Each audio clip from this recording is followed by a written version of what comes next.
Hi guys, welcome once again to my channel. In this video I'll be showing you another easy way I incorporate raw vegetables to my diet. So this is vegetables that I use for making sandwich. This is lettuce, onions, fresh tomatoes, and then I'm adding mayonnaise and sardine. And then you're going to stir very well until it's properly mixed.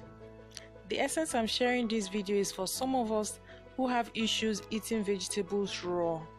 By the time you have a sandwich, it solves that entire problem.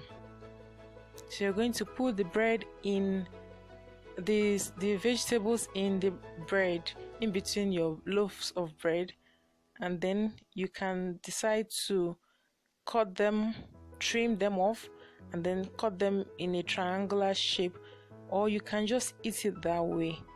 I'll be sharing the link to the original video in the description box below. I'll also be sharing the other videos I make concerning how I incorporate raw vegetables to my diet. It's so easy, and then you'll love it. Like I said before, I like to eat healthy, and this is one of the ways I do it.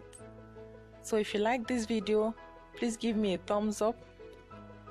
If you've not subscribed, please subscribe. Drop your comments below and then share with your friends. Until next time, bye.